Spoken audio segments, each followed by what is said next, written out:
What if you could never die? What if the world around you aged, crumbled, and disappeared, but you remain unchanged forever? What if every face you knew, every hand you held, every single moment you experienced was doomed to fade into the dust of time, while you stood untouched by its relentless march? Would you feel powerful, or would the weight of eternity drive you mad? In ancient Mesopotamia, long before the great empires and towering monuments, there was a man who dared to ask these very questions. Gilgamesh, a name that echoes across the millennia, not just as a king, but as a legend, one whose story has traversed through time, from clay tablets to the corners of our modern minds. His tale is not merely a story of kingship or power. It is a story of humanity's deepest fear and greatest desire, the fear of death and the desire for something more, something that transcends the fragile nature of life itself. But before we delve into the pursuit of immortality, let's take a step back. Gilgamesh was no ordinary man.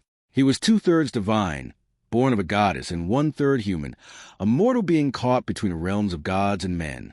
His life began not with whispers of fate, but with the roar of the universe itself, an incredible birth meant for greatness, but also burdened with unimaginable struggles. His very existence was a paradox, a living contradiction, an eternal king who was not yet content with the world around him. Though he was a ruler over the mighty city of Uruk, his heart was restless. His body was powerful, his mind sharp, but his soul felt incomplete. He knew he was destined for something more, something beyond the boundaries of mortal life. The city of Uruk, where Gilgamesh reigned, was not just a city of stone and wood. It was a symbol of human ambition, a place where civilization blossomed and great ideas began to shape the future. Yet, within the towering walls of Uruk, something gnawed at the very core of Gilgamesh's being. Despite his strength, his intellect, his accomplishments, there was a void, an empty space within him that no earthly achievement could fill. His power was unquestionable, his beauty unmatched. He could do anything, conquer anything, and yet there was a shadow that lurked in the corners of his mind, the shadow of mortality, the shadow that, no matter how high he climbed, he would eventually fall. To the people of Uruk, Gilgamesh was both a god and a tyrant. His rule was as magnificent as it was oppressive. His strength was legendary and his intellect unmatched, but his arrogance was boundless. His desires knew no limits. He demanded the impossible, took what he wanted without question, and left the people of Uruk in constant fear. But perhaps it wasn't just cruelty or pride that defined him. It was a deep, unspoken yearning, a yearning for something greater than the limitations of his own humanity. And in this dark corner of his heart, a spark was born, a spark that would eventually ignite a flame that could consume everything. The question that haunted him, the question that drove him to push the boundaries of life itself, was simple. How could he escape death? How could he live forever? In the silence of his grand palace, Gilgamesh would often lie awake at night, staring at the stars through the open windows, pondering the mysteries of the universe. The heavens, so far above him, seemed to hold the answers to everything. And yet, no matter how hard he searched, no matter how many stories he heard, no matter how many priests he consulted, no answer seemed to satisfy the gnawing hunger inside him. He had heard the stories of the gods, of their immortality, of their endless power. He had witnessed their capriciousness, their merciless nature, and yet he could not help but envy them. They had no fear of death. They lived beyond the boundaries of time. How could he, a mere mortal, ever hope to attain such a fate? His thoughts would often turn to the elders of Uruk, those wise men and women who had seen the rise and fall of generations. They spoke of the gods with reverence, and their tales were filled with the wisdom of ages. Yet, despite their wisdom, there was no answer for Gilgamesh, no simple solution. They could tell him about the gods, about the great floods and the mighty heroes, but they could not offer him what he truly sought, immortality. One evening, as the sun dipped below the horizon, casting long shadows over the city, Gilgamesh's mind turned to another story, a tale of a man who had once defied the gods and sought immortality with all his might. This story, like so many others, was passed down to the generations, told in hushed tones and whispered prayers. It was a story of the Great Flood, a story of survival, of divine wrath, and of a man who was granted the gift of immortality. This man, Utnapishtim, was said to be the one mortal to have achieved what Gilgamesh sought. For a long time, Gilgamesh had heard rumors of Utnapishtim, stories about his divine grace, his unearthly wisdom, and the secret of immortality that he alone possessed. These stories filled Gilgamesh with both awe and doubt. Could it be true? Could there really be a way to escape death? A way to live forever, to leave behind a legacy that would transcend the mortal world? In the dead of night, as the city of Uruk slept, Gilgamesh would often wonder what lay beyond the veil of death. He had everything a man could desire: wealth, power, beauty, strength, and yet none of it could shield him from the one thing that awaited him in the end, the cold embrace of death. And so his mind turned once again to Utnapishtim. If this man truly possessed a secret to eternal life, then perhaps, just perhaps, Gilgamesh could find the answer he so desperately sought. But even as the idea took root in his mind, a sense of dread began to settle within him. What if the answer he found was not the one he hoped for? What if immortality came at a cost too great to bear? The thought chilled him to his core, but also fueled his resolve. There was no turning back now. The quest for immortality was not just about defying death. It was about defying fate itself. It was about asserting control over the uncontrollable, about mastering the forces that shaped the very fabric of existence. Gilgamesh, the king of Uruk, stood at the precipice of a journey that would lead him into the heart of the unknown. He would venture far from his city, into the wild, treacherous world beyond, in search of Utnapishtim, and with him, the key to immortality. He would risk everything, for in his heart, he knew that only by challenging the gods themselves could he hope to find what he truly sought, an answer to the one question that haunted him day and night. And so, the tale of Gilgamesh begins, not with mighty battle, nor with a divine prophecy, but with the simple yet profound desire to escape death. This is not just the story of a king. It is the story of humanity's eternal struggle against time, against the inevitable. It is the story of one man's search for meaning in a world that offers none. It is the story of Gilgamesh's quest for immortality, and it is a journey that will forever change him and all who come to know his tale. In the heart of Mesopotamia, amidst the flourishing gardens and towering walls of the city of Uruk, a child was born who will become one of the most celebrated figures of ancient history. Gilgamesh, the son of the goddess Nin's son and the mortal king Lugalbanda, came into the world not by chance, but by divine design. His birth was destined for greatness. Yet as with all great heroes, his journey would not be one of simple triumph. It would be a path filled with challenges, contradictions, and profound internal battles that would shape not just his legacy, but the very essence of what it means to be human. From the moment of his birth, it was clear that Gilgamesh was unlike any other. He was said to be 2/3 divine and 1/3 human, a living embodiment of the forces that shaped the universe. His physical presence alone was enough to awe the people of Uruk. His body was strong and powerful, his height towering over those around him. His beauty was unparalleled, a reflection of the divine blood coursing through his veins. But it was not just his appearance that set him apart. It was the strength of his spirit, the sharpness of his mind, and the sense of invincibility that seemed to emanate from him like a force of nature.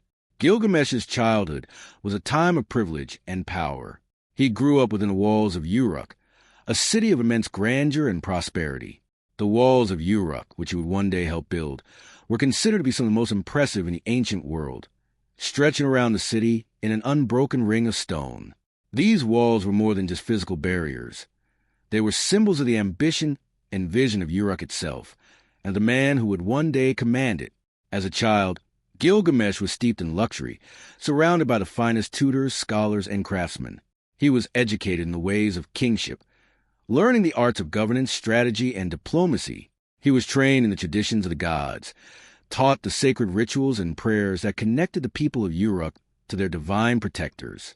But despite his upbringing, there was something within Gilgamesh that could not be easily contained.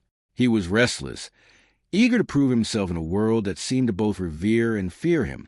As he grew older, he became less interested in the formalities of ruling a city and more focused on testing the limits of his strength and power. His ambitions were not limited to the walls of Uruk. He dreamed of conquering lands far beyond his city's borders, of making his name known across the known world. In his mind, there was no obstacle too great, no challenge too impossible. He believed that he was destined for something more, something beyond the confines of a mortal life. As Gilgamesh ascended to the throne of Uruk, the weight of kingship settled upon his shoulders. His reign began not with humble beginnings, but with immediate grandeur. He was a ruler of a city that was the pride of the Sumerian world, a city known for its wealth, its culture, and its unmatched achievements in architecture and art. Yet despite all of this, Gilgamesh's reign was not marked by peace and prosperity, but by conflict. His rule was harsh, his temper quick, and his demands insatiable. He was both loved and feared by his people, and many found themselves caught between admiration for his strength and frustration with his cruelty. The people of Uruk began to grumble. They had hoped that their king, this divine child of Nin-Sun, would bring them blessings, but instead they found themselves subjected to the whims of a ruler who seemed to care little for their well-being. Gilgamesh's insatiable appetite for power and glory led him to demand more than his people could give. He took what he wanted without regard for the needs of others, pushing his city's resources to the limit. His people were tired of his endless demands, tired of his arrogance, and tired of his unyielding desire for greatness. But it wasn't just his cruelty that caused the unrest. It was also his untamed energy, the unstoppable force of his will that seemed to dominate everything around him. Gilgamesh was a man who had everything: strength, beauty, wealth, and power. Yet he lacked something essential. He lacked the one thing that even the gods could not give him: contentment. He was not satisfied with what he had. There was always something more he sought, some new challenge to conquer, some new desire to fulfill. He was a man driven not by need, but by an unrelenting desire for more, and this drive made him a tyrant in the eyes of his people. The people of Uruk, helpless against their king's wrath, turned to the gods for help. They cried out to the heavens, pleading for relief from the oppressive rule of Gilgamesh. It was then that the gods decided to intervene. In their wisdom, they saw the potential within Gilgamesh, his greatness, his power, but they also saw the danger of his unchecked ambition. They knew that Gilgamesh was a king destined for greatness, but he needed to learn humility. He needed to understand that even the mightiest of kings are subject to the forces of nature and fate. And so, the gods decided to send someone who would balance Gilgamesh's immense power, a counterpart, a companion, someone who could challenge him and teach him the lessons he so desperately needed to learn. This companion would be Enkidu, a wild man born of the earth, untamed and free, a being who existed outside the constraints of civilization. Enkidu's arrival would change the course of Gilgamesh's life, for it was through their bond that Gilgamesh would come to understand his own limitations, his own mortality, and the true meaning of greatness. But before Enkidu could arrive, Gilgamesh's rule continued unchecked. He engaged in battles and feasts, chasing glory without thought for the consequences. He pushed his people to their breaking point, yet never once paused to question the path he was on. He believed that his destiny was to conquer, to rule, and to never be bound by the ordinary constraints of time or death. He was a god on earth, a ruler beyond compare, and no one could stand against him. But deep inside, there was always that flicker of doubt. It was a quiet voice, barely audible beneath the roar of his ambitions, but it was there nonetheless. Gilgamesh knew, on some level, that his power was fleeting. He knew that no matter how many battles he won, no matter how many monuments he built, he could never escape the one truth that haunted him. He was human, and all humans must one day face the inevitable death. This realization, though suppressed, would come to the forefront of Gilgamesh's mind as his journey unfolded. His search for immortality would not simply be a quest for endless life. It would be a quest for meaning. It would be a search for something that transcended the limits of time and space, a quest that would lead him to the very edge of existence itself. But first, he needed to understand that greatness did not lie in the accumulation of power or wealth. True greatness, as he would learn, lay in the ability to face one's own humanity with courage and acceptance. As the people of Uruk waited for change, they had no way of knowing that the king who had brought them both glory and suffering was on the verge of a transformation. They could not have known that the restless, arrogant ruler they had once feared would one day stand at the crossroads of life and death, searching for answers in a world that offered none. But what they did know, what they could feel deep in their hearts, was that something had to change. And so they waited. They waited for the gods to send the one who would change their king forever. Gilgamesh, in the early days of his reign, was not just a king, but force of nature, his power undeniable, his strength unmatched, and his desires boundless. He ruled with a force that overwhelmed his people, driving them to the brink of despair. The city of Uruk, magnificent as it was, seemed to bend under his will. He commanded his people with the same relentless energy that he commanded his own life. His rule was marked by excessive building projects, excessive feasts, and excessive demands. To Gilgamesh, there was no such thing as enough. He lived as though he were beyond the reach of time, as if the laws of fate and mortality did not apply to him. But in his blind pursuit of glory and strength, he missed a truth that was slowly becoming clear to those who lived under his reign. The people of Uruk could not bear his weight for long. The people of Uruk had come to see their king as both a blessing and a curse. His very presence was a reflection of the gods, his physical beauty, his strength, his divine lineage. But these gifts, while awe-inspiring, made him unreachable, unrelatable. He was a king to be revered, but also feared. There was no solace under his rule, no rest for those who lived beneath the shadow of his expectations. It was said that Gilgamesh could demand anything of his people, and they would be forced to comply, from the poorest farmer to the wealthiest merchant. His will was absolute, his desires insatiable. He seemed to see his city not as a place of community, but as a canvas for his own greatness, his own legacy. The first of many complaints that began to spread among the people of Uruk was about Gilgamesh's treatment of his subjects, especially the young women. It was a practice he had inherited from the old kings, taking whatever he wanted when he wanted it, without regard for the wishes of those around him. If there was a beautiful woman in the city, she was fair game for the king, and no one could protest. This was not simply a matter of lust or indulgence. For Gilgamesh, it was a demonstration of his power, a reaffirmation of his divine status. He took, not out of desire, but out of a need to assert his dominion over life itself, to remind the people that he was a king, immortal, untouchable, above the petty concerns of mortality. But while Gilgamesh lived with such excess, there was an underlying darkness to his rule, one that was not so easily seen from the outside. Beneath his arrogance, there was a profound loneliness, a void that his strength, his beauty, and his divine lineage could not fill. It was a loneliness that echoed to the halls of his palace, a quiet emptiness that no one could see. He had everything a man could wish for: power, wealth, beauty, and the love of his people. Yet none of it was enough. None of it could erase the gnawing emptiness inside him. As the people of Uruk grew more and more desperate, they began to plead with the gods for a solution. They saw their king as a force of nature, untamable, unstoppable, but also oppressive. The city was suffering under his rule. There were whispers in the streets, murmurs in the marketplaces, and quiet conversations among the elders. Something needed to be done. Something had to change. But what could be done against a king like Gilgamesh, who was part god and part man, whose strength could rival any beast, whose courage could not be matched by any warrior? The gods, it seemed, had been listening to the cries of the people. They knew that Gilgamesh was not a tyrant by nature, but a man who had yet to understand the true meaning of his power. He was a king destined for greatness. But greatness was not simply about domination. It was about wisdom, humility, and understanding the delicate balance between strength and compassion. And so, the gods decided that a lesson needed to be taught, one that would come not through force or violence, but through something far more profound. They decided to send a companion, a counterpart to Gilgamesh, someone who could challenge him in ways no one else could. This companion would be Enkidu, a wild man born of the earth itself.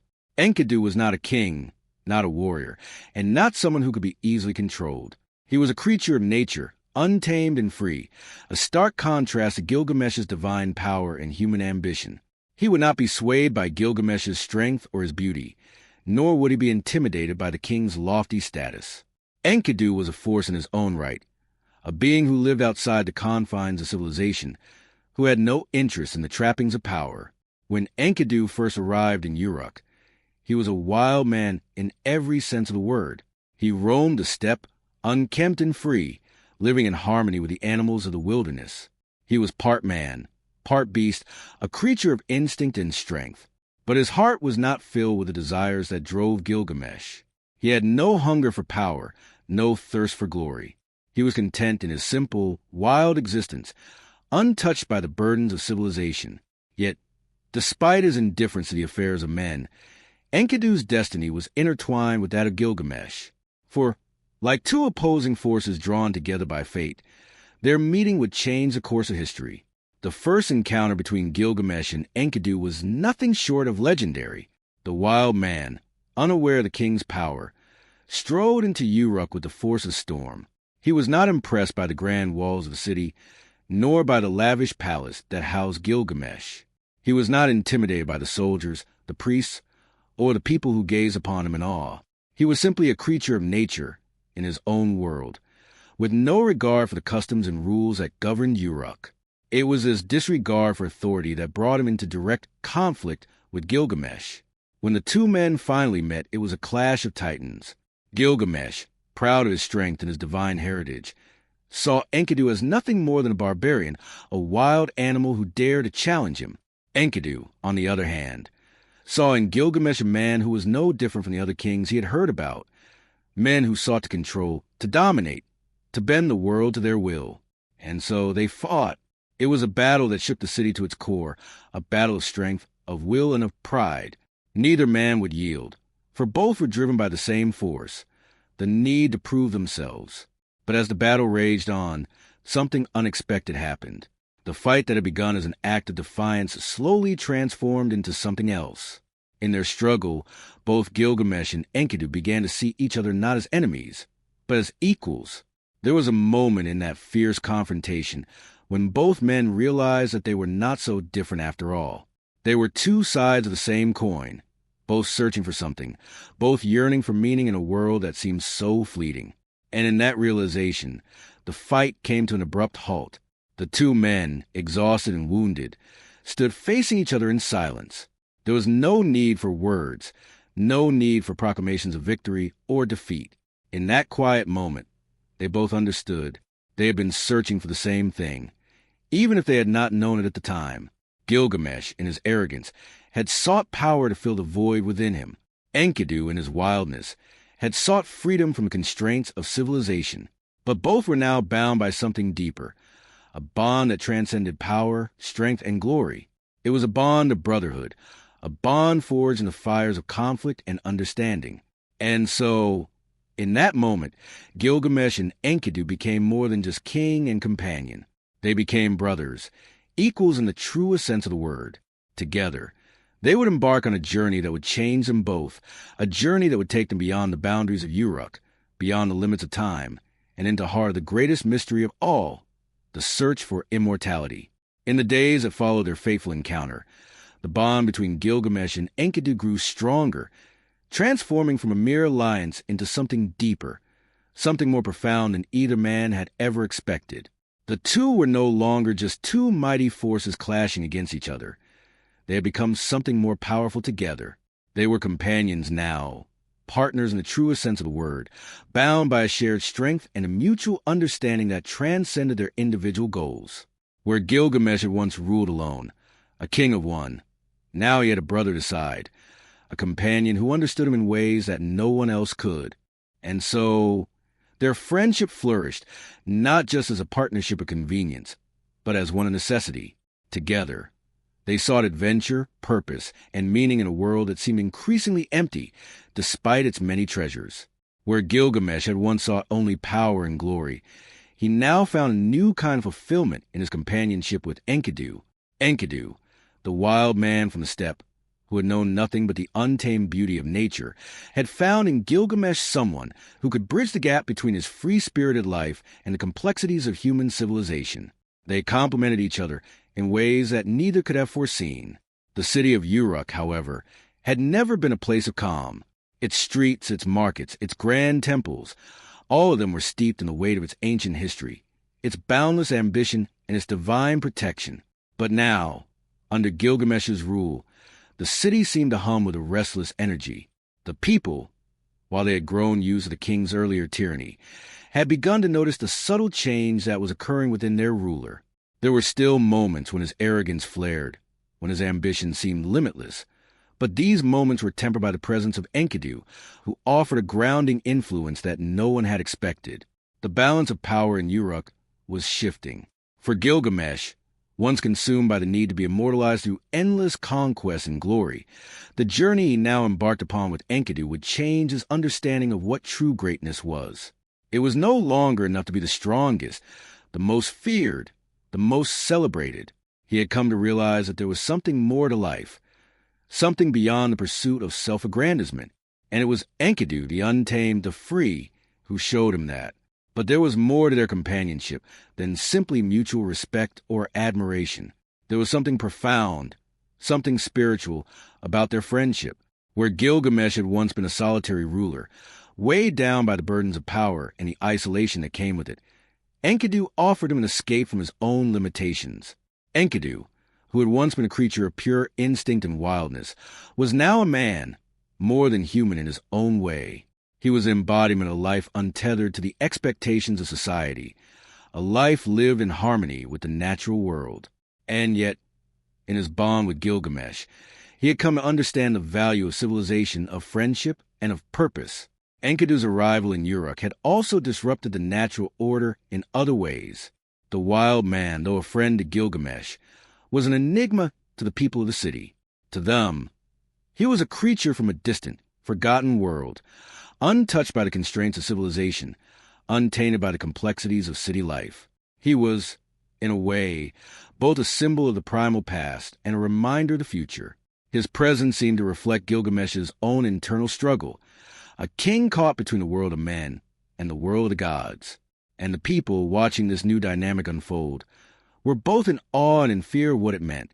Gilgamesh, the great and mighty king, had always stood above them, unreachable, unassailable. But now, he stood with a companion, a man who had once been part of the wilderness, a man who knew no authority, no hierarchy, and no civilization. This simple fact was enough to stir something in the hearts of the people, a recognition that perhaps their king was no longer as invincible as he had once seemed.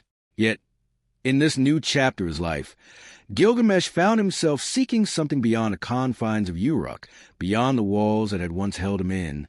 He had begun to look at the world outside with the same intensity he had once turned inward. The same energy that had driven him to conquer Uruk, to seek power and glory, now drove him to something far greater, a quest for understanding.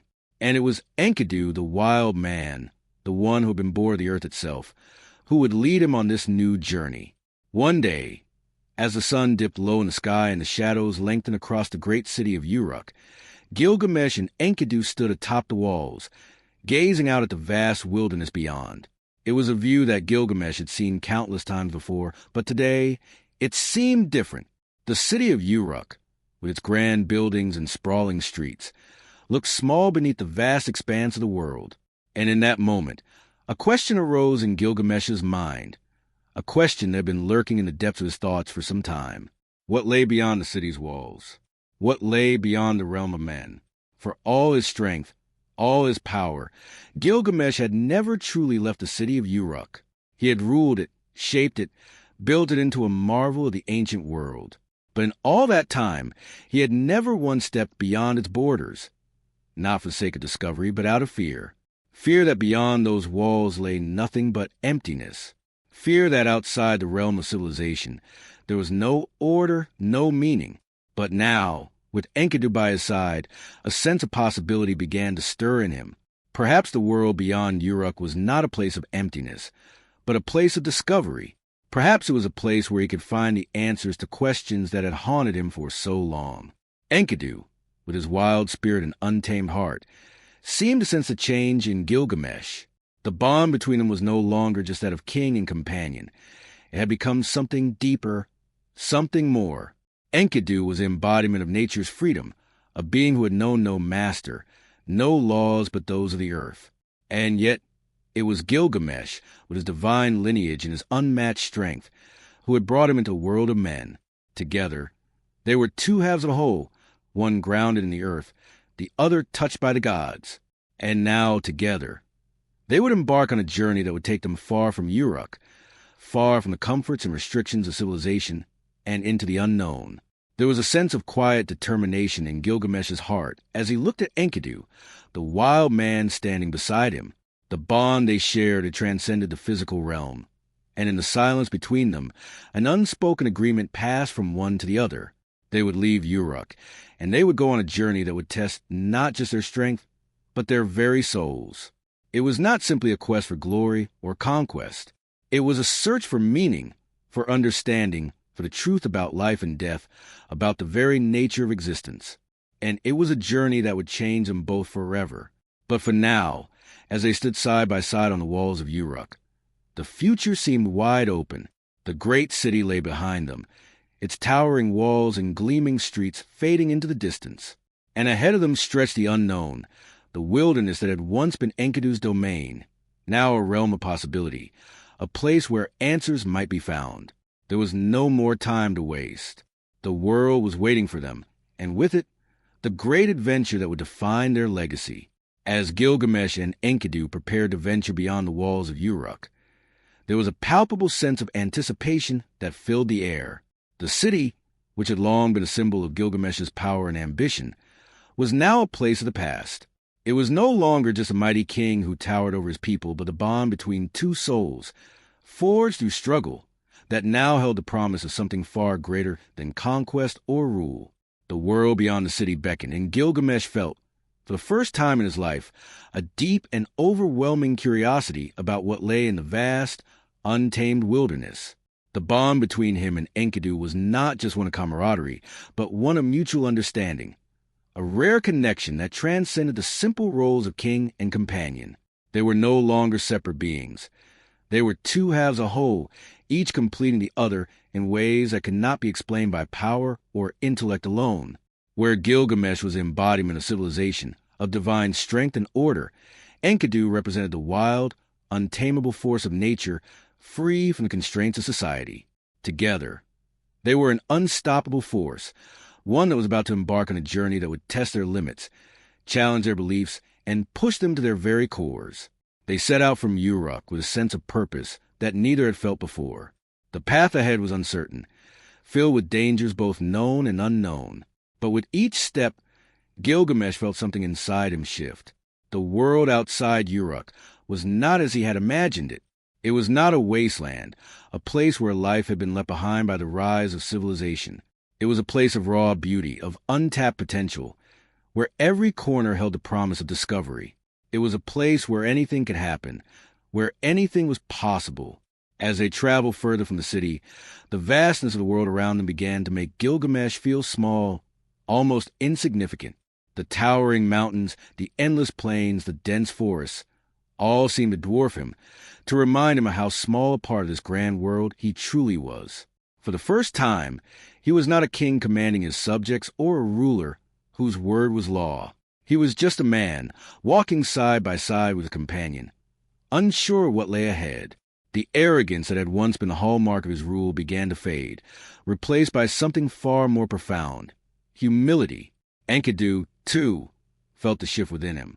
The wild man, who had once known nothing but the untamed freedom of the wilderness, was now beginning to understand the power of civilization, the intricate web of relationships, the delicate balance between law and nature.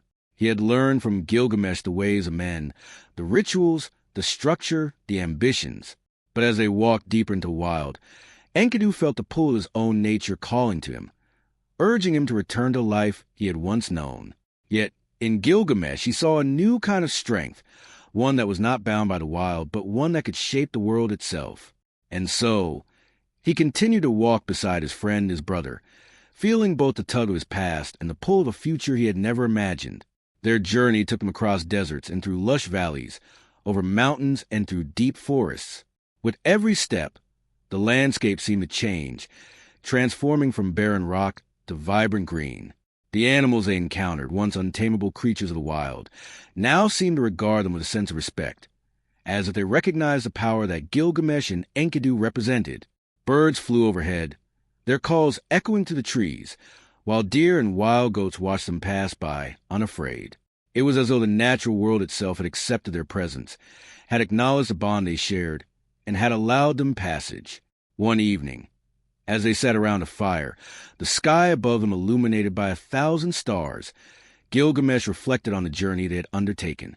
His heart was heavy with thoughts of mortality, of the inevitable end that awaited all men, no matter their strength or their ambition. He had always known that death was coming, lurking in the shadows of his life, but now, on this journey, it seemed closer than ever. He looked at the flickering flames, their warmth comforting him, but the reality of life's fleeting nature was never far from his mind. Enkidu, sitting across from him, seemed to sense the change in his friend. The wild man had always been attuned to the subtle shifts in the world around him, and he could see that something was weighing on Gilgamesh's mind. "What troubles you, my brother?" Enkidu asked, his voice soft yet filled with intensity that matched the fire's glow. Gilgamesh looked at his companion, his eyes reflecting the flickering light of the fire. For a moment he said nothing, his thoughts swirling in a maelstrom of confusion and uncertainty. Then, in a voice that was both heavy and fragile, he spoke. "I have spent my life searching for power, for glory, for immortality," he said, his voice thick with emotion. "But now, I wonder if I have been searching for the wrong things. I have built walls around my heart, around my soul, and I have sought to conquer the world. But in all that I have done, I have never truly known peace. I have never truly known contentment." Enkidu listened in silence, his eyes never leaving his friend's face. He had always known Gilgamesh to be strong, to be unyielding in the face of any challenge. But now, for the first time, he saw vulnerability in the king's eyes, and it made him realize something important. Gilgamesh's journey was not just about seeking immortality, but about seeking meaning. It was about understanding the very nature of existence, the delicate balance between life and death, between power and humility. "There is no immortality, Gilgamesh," Enkidu said softly, his voice a steady whisper. "None of us can escape death. It is part of what makes us human, part of the cycle that shapes all things. But what we can do, what we can truly do, is live with honor, with purpose, with love. It is not the length of life that matters, but the depth." Gilgamesh stared into the fire, his mind racing. The words Enkidu spoke were simple, yet profound. It was as though a veil had been lifted from his eyes, and he was beginning to see the world in a new light. Perhaps, in his relentless pursuit of immortality, he had overlooked the beauty of the present moment. Perhaps he had spent so much time trying to escape the inevitable that he had forgotten to truly live. As the night stretched on, the two companions sat in silence, each lost in their own thoughts. The fire burned low, its embers glowing faintly in the darkness. The wilderness around them was alive with the sounds of nocturnal creatures, the wind whispering through the trees. For the first time in what felt like an eternity, Gilgamesh felt a sense of peace settle over him. He was no longer the king of Uruk, no longer the man who sought to conquer death. He was just a man, sitting beside his friend, surrounded by the vast, untamed beauty of the world. The journey they had begun was no longer just a search for immortality. It had become something more. It was a search for meaning, for understanding, for the essence of life itself. And with Enkidu by his side, Gilgamesh knew that he had found something far more valuable than immortality. He had found a companion, a brother, and in that bond he had found something that transcended death itself, something that would live on long after their bodies had turned to dust. The night sky above them was a reminder of the vastness of the universe, of the countless stars that had burned for eons and would continue to burn long after they were gone. And yet, in that infinite expanse, Gilgamesh felt a sense of connection, a sense that, despite the fleeting nature of life, they were all part of something greater, something timeless. And in that moment, he understood what Enkidu had meant. It was not immortality that mattered. It was how one lived, how one loved, and how one left their mark on the world. The journey that Gilgamesh and Enkidu embarked upon had already changed them in ways they could not have anticipated. As they traveled further into the unknown, past the familiar confines of Uruk and into the wilderness that stretched infinitely before them, they began to encounter challenges that tested their strength, their resolve, and the bond they had forged. They had come to the realization that the search for immortality was not just about defying death. It was about understanding life itself. And to understand life, they needed to confront the inevitable, the ever-present shadow of mortality. The days stretched into weeks, and with each passing moment, the two companions grew closer. They had already faced countless obstacles together. The wilderness, the wild animals that roamed the forest, the harsh conditions of the desert, and the threat of bandits who lurked on the outskirts of civilization. Yet, with each challenge, they grew more and more attuned to each other's strengths and weaknesses, learning how to complement one another in ways they had not expected. It was a partnership that had been born out of conflict, but had evolved into something deeper, something more profound. Their friendship was no longer simply a bond between a king and his companion. It was a brotherhood, a shared understanding of life, death, and the fleeting nature of all things. One evening, as they made camp beside a small river that wound its way through the vast landscape, Gilgamesh looked out across the water. The sun was setting, casting a warm, golden glow over the land, and the sky above was beginning to darken with the promise of night. The sound of the flowing river was calming, almost meditative, and for a moment, Gilgamesh felt as if the world itself had slowed, as if time had momentarily ceased to exist. It was a rare feeling for him, one he had never experienced in Uruk, where the demands of kingship, the pressure to always be powerful, had never allowed him such peace. Here, in the wilderness, far from the eyes of his people and the weight of his crown, he felt human. Enkidu, sitting across from him, watched his friend with quiet understanding. The wild man had known life in its most raw and untamed form. He had lived without rules, without the constraints of civilization, but now, as they traveled together, he began to see a different kind of strength in Gilgamesh, one that was not defined by the walls of Uruk, but by the way he confronted the world with an open heart, ready to face whatever came their way. "Do you ever wonder," Gilgamesh began, his voice low and contemplative, "why we seek immortality, why we try so desperately to escape death? We know it is inevitable. We know that nothing lasts forever, and yet we chase it, we fight against it, as if we can somehow bend the world to our will." Enkidu did not answer immediately. The wild man's gaze was fixed on the horizon, his mind lost in the same thoughts that had been troubling Gilgamesh. He had known death in its most primal form, the death of animals, the death of seasons, the cyclical nature of life and decay. But he had never thought about immortality. He had always lived for the moment, for the life he had, not for the one he would leave behind. Still, he understood the weight of Gilgamesh's question, for it was a question that weighed on both of them now, as they ventured deeper into the wilderness in search of answers. "I think," Enkidu said finally, his voice steady and thoughtful, "that we seek immortality because we fear the unknown. Death is the one thing we cannot control. We can conquer lands, build cities, create empires, but death is the one thing that will come for us all, no matter how powerful we are. It is the great equalizer, and we fear it because it is beyond our understanding." Gilgamesh turned to look at his companion, the weight of Enkidu's words settling in his chest. For the first time, he began to understand what the wild man had meant. It wasn't just immortality that he sought, it was control. He had spent his life trying to control his destiny, trying to shape the world around him to fit his desires. But death had always been a force beyond his reach. And now, in this journey, he was beginning to realize that there was something far more important than immortality: acceptance. "We have both been searching for something," Gilgamesh said, his voice barely above a whisper. "But I think the search has been misguided. It's not about defying death.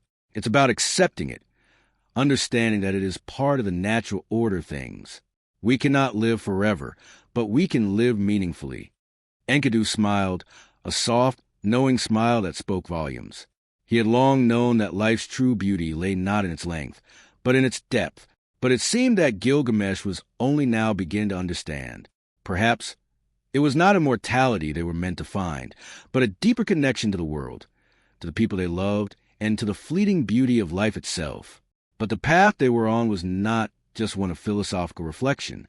The challenges they faced were very real, and it was not long before their journey took a sharp turn, throwing them into the heart of danger and uncertainty. As they traveled through a dense forest, the air thick with the scent of damp earth and the rustling of leaves, they were ambushed by a group of monstrous beings, creatures that seemed to rise from the very shadows themselves. These beings were said to be the guardians of the forest, fierce protectors of the wilderness, and they had no love for intruders. The creatures were unlike anything Gilgamesh and Enkidu had ever seen: towering, muscular beings covered in thick, bristling fur, with eyes that burned like coals and claws sharp enough to tear through the toughest armor. They moved with an unsettling grace, their massive bodies gliding through the trees like shadows. The two companions stood back to back, weapons in hand, ready to face the assault. Gilgamesh's heart raced with adrenaline, his senses heightened, while Enkidu, ever the wild man, felt an almost instinctual connection to these creatures. They were of the earth, born from the forest itself, and he felt the pull of his old life stirring within him. The battle was fierce, a clash of raw strength and primal fury. Gilgamesh fought with the skill of a seasoned warrior, his sword slicing through the air with deadly precision. Enkidu, on the other hand, moved with the speed and agility of a wild animal, his movements fluid and unpredictable. Together, they were an unstoppable force. The creatures that had once seemed so terrifying began to falter, their numbers dwindling as Gilgamesh and Enkidu fought with a fury born of survival. In the end, it was not just strength that won the battle, but their unbreakable bond. Together, they had learned to anticipate each other's moves, to fight not just as individuals, but as a unit. And when the last of the creatures had fallen, their bodies littering the forest floor, the two companions stood victorious, panting and covered in sweat, their weapons slick with blood. As the silence of forest returned, broken only by the sound of the wind rustling through the trees, Gilgamesh looked at Enkidu, his chest rising and falling with each breath. "We did it," he said, his voice filled with awe. Enkidu nodded, his eyes glowing with the thrill of the fight. "We did," he said simply. But in that moment, Gilgamesh realized something far more important. The battle they had fought was not just for survival. It was a reminder of the fragility of life, the fleeting nature of existence. The creatures they had faced, born from the earth itself, were a symbol of the wild forces that govern the world, forces that could not be tamed, could not be controlled. And though they had won the battle, it was not a victory over death, but a victory over fear. As the fire they had built crackled in the night, Gilgamesh sat beside Enkidu, his mind heavy with the lessons they had learned. They had ventured far from the comforts of Uruk, from the safety of civilization, and yet they had found something far more valuable than any treasure or glory, an understanding of the world, of life, and of each other. Their bond, tested by the wilderness and the dangers they faced, had become unbreakable. And in the depths of the night, as the stars glittered above them, Gilgamesh knew that this journey, this search for immortality, was not the end of the story. It was only the beginning. The days that followed their battle with the forest creatures were a time of reflection and quiet contemplation. The air seemed to change, carry with it a sense of both victory and the weight of the journey that lay ahead. Gilgamesh and Enkidu, though victorious in their battle, could not shake the lingering thoughts that had begun to cloud their minds. The wild forces they had encountered, creatures born of earth and shadow, were a reminder of the untamable nature of the world. Their victory had not been an act of domination, but an act of survival, a moment of triumph over something far more primal, far more ancient than anything they could control. It was a humbling experience, one that had left them both feeling, for the first time in their journey, small. Yet, it was in this smallness that Gilgamesh began to find a new kind of clarity. He had spent much of his life thinking of himself as invincible, a god among men, a king whose destiny was to shape the world around him. He had believed that with enough power, he could bend the world to his will, that immortality could be won through strength and willpower. But the wilderness, the rawness of nature, had shown him something else, something far more profound. There were forces in the world that could not be controlled, not by kings, not by gods. And it was not the quest for immortality that mattered, but the understanding of life itself, the delicate balance between living and dying, between strength and vulnerability. As they journeyed further into the wild, the land began to change again, as if mirroring the shift within them both. The dense forest gave way to high, jagged mountains, their peaks shrouded in mist, their slopes steep and unforgiving. The air grew thinner, and the temperature dropped as they ascended, the once soft earth turning to sharp, rocky terrain. The landscape was both beautiful and brutal, a place where nature's power was undeniable. It was here, in the shadow of these towering mountains, that Gilgamesh began to feel the weight of their journey in a new way. The immortality he had once sought seemed distant now, replaced by a deeper sense of purpose, one that involved more than just survival or conquest. Enkidu, ever the creature of the wild, move with ease through the rocky landscape, his instincts guiding him with a grace that Gilgamesh could not match.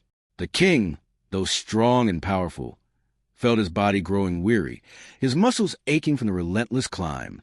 Yet there was something within him, something that had been awakened by their previous battles and reflections, that kept him going. He no longer sought to conquer the world, to master every challenge that came his way. Instead, he sought something deeper, something that lay beyond the physical trials they faced, beyond the harshness of the wilderness. One evening, as they made camp beneath a vast sky that stretched endlessly above them, Gilgamesh sat apart from Enkidu, gazing out at the mountains that loomed in the distance. The stars were beginning to appear, scattered across the darkening sky, like silver dust, their light faint but steady. The air was cold, and the wind carried with it the scent of snow from the peaks.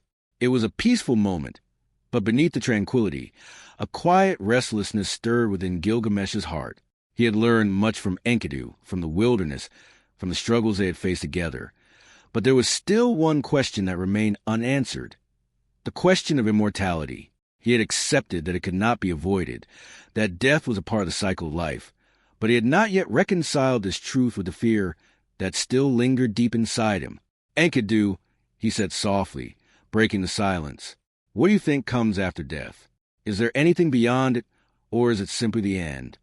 Enkidu, who had been watching the fire flicker and dance, looked up at his companion. The wild man's gaze was steady, his expression thoughtful. He had seen death in many forms, from the fall of animals to the end of seasons, but he had never pondered what lay beyond. For him, death had always been a natural part of the world, an inevitability that could not be feared or fought. It was simply the way things were. Yet, as he looked at Gilgamesh, he could see the deep uncertainty in his friend's eyes, the same uncertainty that had plagued Gilgamesh since the beginning of their journey. I do not know what comes after death, my brother, Enkidu said, his voice calm but tinged with a wisdom that came from living outside the boundaries of civilization. None of us do, but I have come to understand that death is not something to be feared. It is part of the cycle, like the seasons, like the rise and fall of the sun. Everything has its time, its place. We live and we die, but it is how we live that matters most. Gilgamesh turned to look at Enkidu, his eyes searching his friend's face. There was a peace in Enkidu's expression, a serenity that Gilgamesh could not grasp. How could Enkidu be so at ease with death? How could he accept that something so final, so absolute, was part of the natural order? To Gilgamesh, death had always been a threat, a shadow hanging over him, something that needed to be conquered, something to escape. Yet, Enkidu's words struck a chord deep within him, a chord that resonated with a truth he had been unwilling to face. I have always feared death, Gilgamesh confessed, his voice low. It has always been my greatest enemy. I have built walls around my heart to keep it out, to deny its existence. But no matter how much power I gain, no matter how many battles I win, death is always there, waiting for me. It is something I cannot escape, and it terrifies me. Enkidu sat quietly for a moment, allowing the words to hang in the air. The wind had died down, and the night was still, as if the world itself was listening. I know your fear, my brother, Enkidu said at last. I have seen it in your eyes since we first met. But you must understand, fear does not make you stronger. It only holds you back. Death is not something to fear, Gilgamesh. It is a part of life, just as much as birth, just as much as love, just as much as struggle.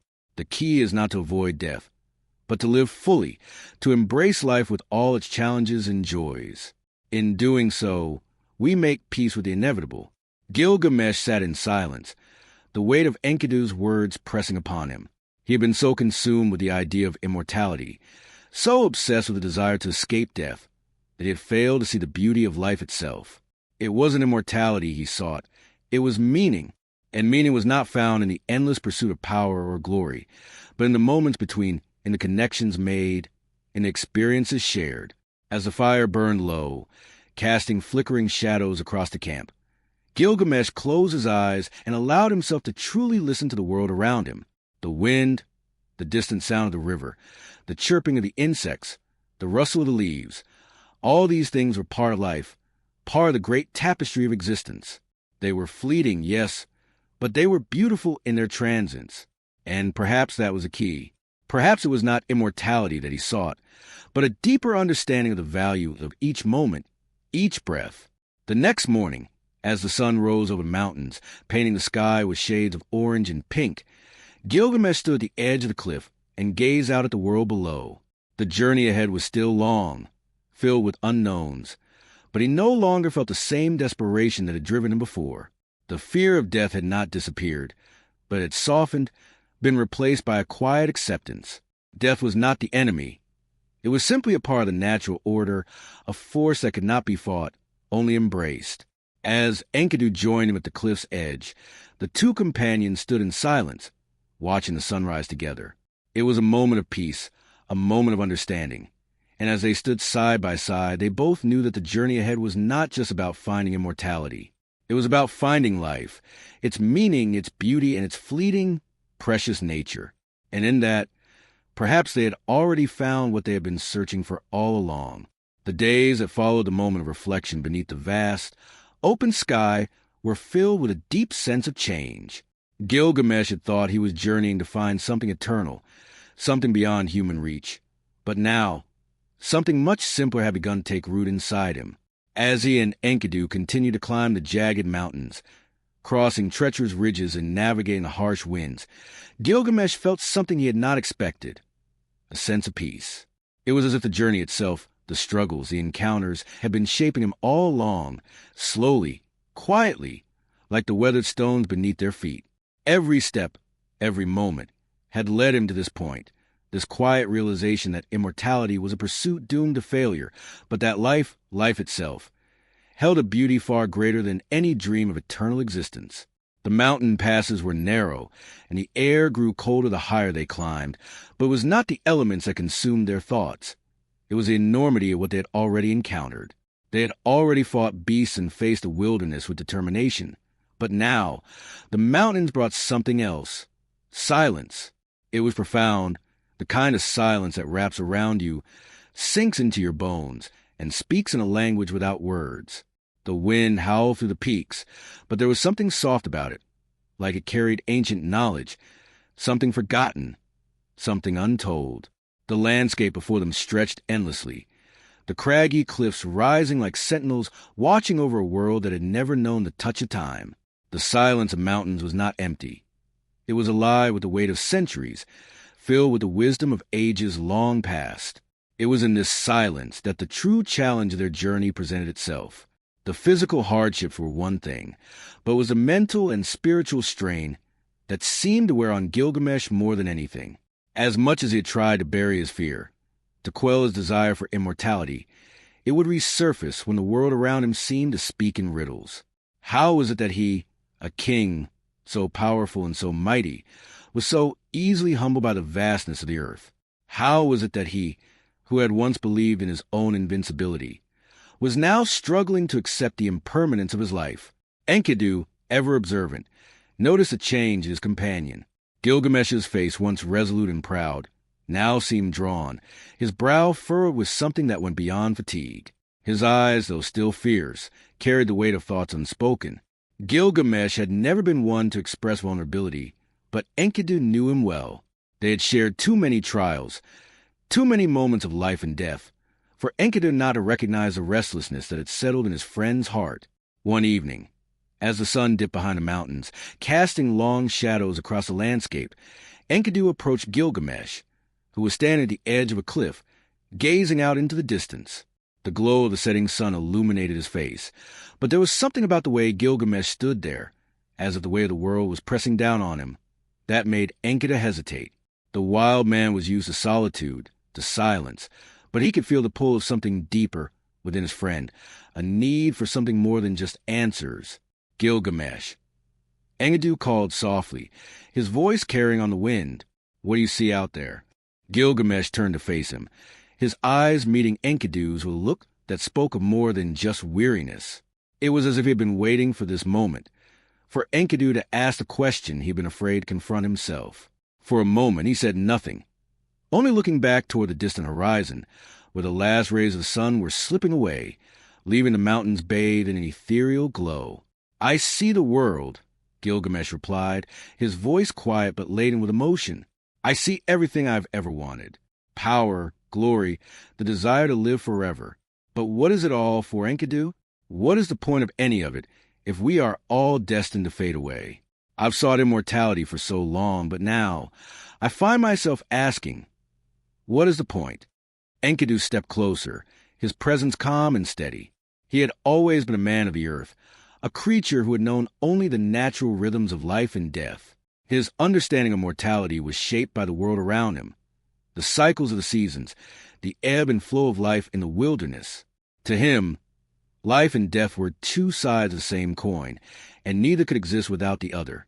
But he also understood that Gilgamesh's journey had been different. It had been about something more, something beyond a natural order. The king's quest for immortality was born out of fear, and that fear had haunted him for as long as Enkidu had known him. "You are asking the wrong question, my friend," Enkidu said quietly, his voice carrying the weight of the wisdom he had gained through his own life. "You ask what the point of it all is, but the truth is, the point is not in immortality. The point is in how we live. It is in the choices we make, the lives we touch, and the love we give. Immortality is a shadow, Gilgamesh. It is an illusion. What matters is what we do in the time we are given. It is the moments of grace, of courage, of kindness that define us, not the number of years we live." Gilgamesh looked at Enkidu, his heart heavy with the weight of the words. There was truth in them, a truth that was so simple, so obvious, and yet so difficult for him to accept. He had spent his life seeking something unattainable, something that would give him meaning beyond the fleeting nature of human existence. But now, standing on this mountain, surrounded by the vastness of the world, he realized something he had never fully understood before. Immortality was not the answer. It was the acceptance of life in all its impermanence, in all its fragility, that held the true meaning. He could not escape death, but perhaps he could embrace life fully in the time he had left. The wind picked up, rustling the trees and sending a chill through the air. But Gilgamesh felt a warmth within him that he had not felt before. It was a sense of peace, of understanding. He had been searching for something beyond the realm of the living, but what he found was that the true value of life lay not in its length, but in its depth. And in that moment, standing at the edge of the world, Gilgamesh understood that his journey was not about escaping death, but about learning to live fully, to embrace the beauty of each moment, no matter how fleeting it might be. They camped that night beneath the open sky, the stars shining bright above them, the quiet of the mountains wrapping around them like a blanket. The fire crackled softly, casting a warm glow on their faces as they sat in silence. For the first time, there was no urgency in Gilgamesh's heart. He no longer felt the need to conquer, to fight, to prove his worth. He simply felt, for the first time in his life, a sense of peace with himself and the world around him. As they sat by the fire, Enkidu spoke again, his voice quiet but certain. "We will face more challenges, Gilgamesh. We will face dangers that will test our strength, our courage, and our resolve. But whatever happens, remember this. We do not live to escape death. We live to embrace life, to make our mark, to touch the world with our kindness, our strength, and our love. That is what makes life worth living. Not immortality, not glory, but the way we live in the face of everything that is fleeting." Gilgamesh nodded, the firelight flickering in his eyes. For the first time in a long while, he felt ready for whatever lay ahead. He did not need to find immortality. He had already found something far more valuable, an understanding of life, and the courage to live it fully. The mountains were not just a physical barrier, but a profound reminder of the challenges that lay ahead. Gilgamesh and Enkidu had already passed through so much together, their bond deepening with each trial they faced. But they both understood that the journey to find answers, to find peace, was not something that could be achieved easily. The mountains, with their jagged cliffs and endless vistas, were not simply a backdrop to their struggle. They were a reflection of the inner landscape that each of them had to navigate. As the days passed, the two companions pressed on, crossing more treacherous paths and climbing higher into the unknown. Yet, despite the beauty that surrounded them, the weight of their quest still hung heavily in the air. Every step they took brought them closer to the heart of their journey, and yet it seemed as though the closer they got to their goal, the more questions arose. Gilgamesh had long abandoned the desperate need for immortality that had driven him to this point. He had reconciled with the idea that death was inevitable, that it was part of the natural order of life. But still, there was something that lingered within him, a sense of restlessness, a feeling that he had not yet understood everything about the nature of life, death, and the space in between. Enkidu, ever the sage, was by his side, offering no answers, but instead allowing Gilgamesh the space to find his own way. One afternoon, as they reached the top of another steep pass, they stopped to rest, and Gilgamesh found himself staring out into the vastness below. The wind had picked up, and the sun, already beginning its descent, cast long shadows across the barren landscape. For a moment, Gilgamesh felt like a mere speck in the grandness of it all. The realization that the world was so much larger than he could ever comprehend settled over him. He had spent so many years of his life in pursuit of something beyond himself, but now he was confronted with a feeling that was both humbling and, for the first time, liberating. Enkidu, who had been sitting by the fire, watching the horizon as well, turned his gaze to his companion. He could see the change in Gilgamesh, the way his shoulders had relaxed, the way the tightness around his eyes had softened. The king was not the same man he had been when they first met. There was still the strength of a leader in his posture, but there was also a quiet wisdom, a calm that had replaced the restlessness that had once driven him. It was this transformation, this shift from seeking control to seeking understanding, that Enkidu had witnessed over time, and it was a beautiful thing to behold. Gilgamesh, Enkidu said, his voice low but steady, I have been thinking about our journey, about what it is we are truly seeking. Gilgamesh glanced at him, his brow furrowed slightly in thought. The question was familiar, and yet, in this moment, it seemed different somehow. I don't know, Enkidu, he replied, his voice carrying the weight of all the unanswered questions he had been carrying. For so long, I thought I was seeking immortality, or at least a way to transcend the limitations of my mortality. But now, I wonder if that is not what I was really searching for at all. Perhaps what I was really searching for was peace. A peace that comes not from escaping death, but from understanding it. A peace that comes from embracing the impermanence of life.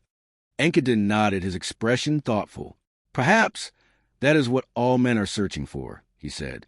Not immortality, but the peace of knowing that their lives have meaning, that their actions have value. We cannot escape death, but we can live in a way that honors the fleeting nature of our existence. We can live fully in each moment, and that is what gives our lives meaning. Gilgamesh looked at his companion, and for the first time in a long while, he felt a deep sense of gratitude. Gratitude not for the victories they had won or the challenges they had overcome, but for the journey itself, for the lessons they had learned along the way. You have always known this, haven't you? He said softly. Even before we began this journey, you understood that death is not to be feared but embraced as part of life. Enkidu's gaze was steady, his voice calm as ever. I have learned from the earth, from the seasons, from the creatures that roam these lands. Life is a cycle, Gilgamesh. It begins, it flourishes, and it fades. But in each of those stages there is beauty, there is meaning, and it is in the acceptance of that cycle that we find peace. For a long moment, neither of them spoke. The wind howled around them, and the last light of the day began to fade, casting the world in deep shades of purple and orange. The silence was not uncomfortable, but full of understanding. It was as if the very air around them was charged with the realization that they had come to the edge of something important. The mountains that surrounded them were more than just a physical obstacle. They were a metaphor for the internal journey that had led them to this point. And though the path ahead was still unclear, there was a sense of resolution that both men felt deep in their bones. They were no longer searching for answers outside of themselves. They had come to understand that the answers lay within. Later that night, as they sat around the fire, the shadows of the flames dancing on the ground, Gilgamesh looked up at the stars. They were brighter here than he had ever seen them before, as if the mountains themselves had cleared a space in the sky for the stars to shine through. The vastness of the heavens stretched out before him, and for a moment he felt small. Small in the face of the universe, small in the face of death, but also small in a way that was freeing. It was a reminder that he was part of something much greater than himself, something that he could not control or understand, but something that he was connected to nonetheless. It was a humbling realization, but it was also a comforting one. I've been thinking about the stories we tell ourselves, Gilgamesh said, his voice barely above a whisper. About the myths, the legends. We tell ourselves these stories to make sense of our world, to give meaning to our lives. But what if the meaning isn't in the stories themselves? What if the meaning is in the way we live the story? What if we are the ones who shape the narrative, not through the victories we win, but through the way we live, through the choices we make? Enkidu looked at him, a faint smile tugging at the corners of his lips. Perhaps, he said, his voice soft and thoughtful, perhaps the greatest story we can tell is not one of immortality, but of how we lived, of the ways we touched others, of the ways we embraced the fleeting moments that made up our lives. Gilgamesh nodded slowly, as if a great weight had been lifted from his chest. The road ahead was still long, and the world they had left behind, Uruk, the city that had shaped him, that had once defined him, was still there, waiting for him to return. But now, the road did not seem as daunting. He was no longer driven by the need to conquer or control, no longer consumed by the fear of death. He was ready to face whatever came next, not with the arrogance of a king who sought to bend the world to his will, but with the humility of a man who had come to understand that the true beauty of life was not in its length, but in the moments that filled it. And as they sat by the fire, the stars twinkling above them, Gilgamesh felt a deep sense of peace settle in his heart. He had learned that the journey was not about immortality, but about living fully, about embracing the impermanence of life with grace and courage. He had learned that the most meaningful story was the one he was living right now, and that, in the end, was enough. As the days wore on, the terrain began to shift once more. The jagged, unforgiving peaks of the mountains started to give way to vast plains, their endless stretch both beautiful and disorienting. The wind, though still biting and harsh, now carried with it a different sound, the soft rustle of tall grasses that seemed to whisper secrets to those who dared to listen. For Gilgamesh and Enkidu, this shift marked not just a change in landscape, but a change in the very rhythm of their journey. The mountains had been a place of confrontation, both with the physical world and with themselves. Now, as they stood at the edge of the plains, they were faced with a different kind of challenge. The vast emptiness of the horizon, the silence that stretched out before them in all directions. It was in the quiet of the plains that Gilgamesh began to feel the full weight of the journey pressing upon him. The mountains, with their towering heights and rugged cliffs, had provided a clear goal, a visible challenge to overcome. But the plains were different. There was no clear end in sight, no obvious battle to fight, no towering summit to climb. Instead, there was an overwhelming sense of solitude, of being lost in a space that was too large to fully comprehend. For the first time in their travels, Gilgamesh felt a sense of doubt creeping in, something that had not existed in the same way during their time in the mountains. The isolation of the plains was unsettling, and he could feel his resolve beginning to waver. Enkidu, however, moved through the wide open space with ease. To him, the plains were not a source of discomfort. They were a familiar terrain, a land that echoed with the same natural rhythms that had shaped his life before he had met Gilgamesh. The wind in the grasses, the endless sky above, the distant hum of life that could only be heard when one was truly still. These were the things that Enkidu understood, the things that grounded him. He had always been at home in the wild, wherever that might be, and in this moment, the vastness of the plain seemed to call to him, to remind him of the deep connection he had with the world. Gilgamesh, on the other hand, was a man of cities, of walls, of structure. He was used to the order of things, to the rhythm of civilization where every action had a purpose, where every decision was made within a clear framework. The endless horizon, the openness of the plains, reminded him of how little control he actually had over the world. He could not conquer the wind, could not bend the grass to his will, and for the first time he was confronted with the realization that there were forces much larger than him, forces that operated on a scale he could not even begin to understand. As they continued across the plains, Gilgamesh's thoughts turned inward. The lessons of mountains, of Enkidu's wisdom, still rang in his ears, but the stillness of the plains made those lessons harder to hold on to. He had come so far on his quest, and yet there was still a nagging sense that something was missing. Perhaps it was a sense of purpose that had driven him all these years. Perhaps it was the idea that he was meant to do something great, to leave behind a legacy that would transcend his mortality. But now, In the vastness of the plains, he was beginning to question everything. Was there truly meaning in his quest? Or was he simply running from the inevitable, trying to outrun the things he could not understand? Enkidu, sensing his companion's restlessness, decided to break the silence. He had been watching Gilgamesh closely, noting the furrow in his brow, the way his steps had become more labored as they moved through the open expanse. "What troubles you, Gilgamesh?" he asked, his voice calm but filled with a quiet urgency. "I see that something weighs on you. You are not as you were when we first set out." Gilgamesh did not immediately respond. His gaze fixed on the horizon. The wind had picked up again, sweeping the grass in waves that seemed to undulate like the ocean. It was beautiful, yes, but only seemed to deepen the emptiness within him. He turned to Enkidu, his expression a mixture of frustration and uncertainty. "I thought I understood," Gilgamesh said slowly, his voice heavy with the burden of his thoughts. "I thought I understood what I was seeking, but now I am not so sure. I sought immortality to transcend death, but it seems that no matter how far we travel, the truth remains just out of reach. The more I search for it, the more it slips through my fingers. I have come to accept that immortality is not something I can attain, but what does that leave me with? What is the meaning of all of this? What am I supposed to do with the time I have left?" Enkidu listened quietly, allowing Gilgamesh to speak. He knew that the king was struggling, but he also knew that this was part of the process. The journey was not just one of physical distance. It was a journey of transformation, and transformation always involved moments of doubt, moments of questioning.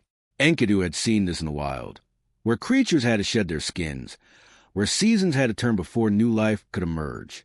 It was a natural cycle, and Gilgamesh was in the midst of it. "The meaning is not something you find by searching for it, Gilgamesh," Enkidu said, his voice gentle but firm. "It is something you create. It is not the length of time that matters, nor is it immortality. It is how you live, how you touch the lives of others, how you leave your mark on the world through your actions, through your love, through your wisdom. Meaning is found in the way you choose to live each moment, not in what comes after." Gilgamesh felt the weight of Enkidu's words, but they did not immediately bring him peace. The plains, with their endless stretch of emptiness, seemed to mock him. How could he find meaning in this vast, barren space? How could he find his purpose when there was no clear goal, no obvious end to the journey? He felt small again, as he had in the mountains, but this time the feeling was different.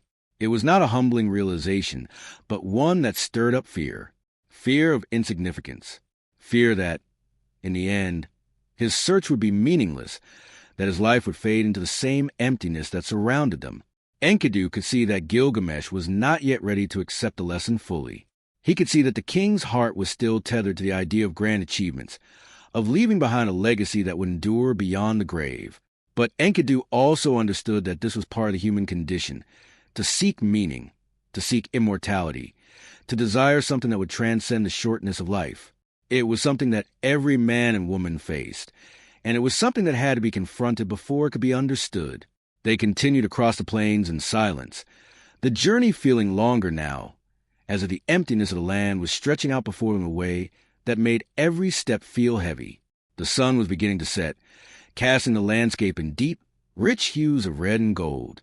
As they set up camp for the night, the fire crackled, offering the only warmth in the cool evening air. Gilgamesh sat staring into the flames, his thoughts still clouded by uncertainty. Enkidu, who had been preparing food, paused and looked at his companion. "You know," he said quietly, "the plains may seem empty, but they are full of life. The wind that sweeps across the grasses carries the whispers of the earth. The sky above you, though it may seem distant, holds the stars that have watched over us since the beginning of time. You are not alone in this, Gilgamesh. You are part of this world, just as the wind, the earth, and the stars are." Gilgamesh looked up at Enkidu, his eyes reflecting the flickering light of the fire. There was something in his friend's words that resonated with him, something that cut to the fog of doubt that had been clouding his thoughts. Perhaps the meaning he was searching for was not to be found in immortality, or in the grand legacies of kings, or in anything external. Perhaps it was in the quiet moments, in the connection to the world around him, in the recognition that life, though fleeting, was beautiful precisely because of its impermanence. Perhaps the answers were not out there, waiting to be found, but were right here, in the stillness of the plains, in the presence of his companion, in the fire that warmed their camp. And with that realization, the fear that had gripped Gilgamesh began to loosen. The journey ahead was still uncertain, and there were many more trials to face. But for the first time in a long while, he felt a sense of peace settle within him. He was no longer searching for immortality, for a future beyond death. He was simply living fully, completely, in the moment. As the days passed on the vast plains, the landscape began to change once more, and with it, so too did the atmosphere between Gilgamesh and Enkidu. The endless stretch of grass, the distant horizons that seemed to mock them with their promise of the unknown, began to recede into the background of their journey. The quiet that had settled between them, once thick with unspoken reflections, gradually gave way to a new energy, an energy that seemed to pulse with the need for answers. They were on the precipice of something. They both felt it, though neither could quite name what it was. One evening, as the last of the daylight softened the edges of the world, casting shadows over the undulating plains, Gilgamesh stood at the edge of their camp. His figure, darkened against the dimming sky, was tall and resolute. But there was something else there now, something less sure. The journey had changed him, as it had changed them both. He no longer sought the same kind of immortality that had once consumed him, and yet the question of purpose, of meaning, lingered in his mind like the smoke from their campfire, drifting into the cool evening air. Enkidu, as always, watched him in silence, understanding the weight that had taken root in his friend's heart. Since their conversations in the mountains and across the plains, Gilgamesh had been different, quieter, more introspective. Enkidu saw it not as a weakness, but as a sign of growth. The king was not running from the truth any longer, but rather embracing it, allowing himself to feel the full force of the reality he had long avoided. It was a necessary part of their journey, and Enkidu knew that it was only through this uncertainty, this willingness to confront the unknown, that they would find the answers they sought. "I feel it too, Gilgamesh." Enkidu finally spoke, his voice steady as he sat beside the fire. "Something stirs within me. This journey, it has been more than we anticipated, more than a simple quest for immortality. It had become something else, a search for meaning in a world that constantly shifts beneath our feet." Gilgamesh turned slowly toward his companion, his face soft in the firelight. His eyes were filled with a mixture of gratitude and sorrow, as though they had seen too much to return to the place they had once been, and yet not enough to find the peace they sought.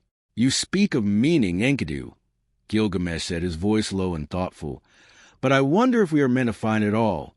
I had thought that immortality, that escaping death, would be my legacy. But now I wonder if it is all just a fleeting dream. The wind blows across these plains, and for a moment, I feel as though I am no more significant than the grass beneath my feet." Enkidu met his gaze, his expression calm but full of understanding. "It is not the significance we seek, Gilgamesh," he said, his voice filled with quiet wisdom. "We do not live to be remembered. We live to experience, to feel the warmth of the sun on our skin, the wind in our hair, the bond we share with others. Meaning does not lie in grand legacies or eternal life. It lies in the way we move through the world, in the choices we make and the love we give." Gilgamesh let the words settle in his heart. They were not new to him, but something about Enkidu's steady presence made them easier to accept. He had been searching for meaning in the wrong places, looking for something beyond life, beyond the human experience. But perhaps, as Enkidu had said, meaning was not something to be found in the future or in what lay beyond death. It was in the present, in the quiet moments that made up the fabric of existence. The fire crackled softly between them, the flames casting fleeting shadows on the earth. Gilgamesh gazed into the fire for a long time, the flickering light reflecting in his eyes as he pondered the weight of what had been said. He had been so consumed with the idea of immortality, so obsessed with the notion of leaving a legacy, that he had forgotten to live in the moments that mattered most. He had been running from death, but now he realized that it was not death he should fear.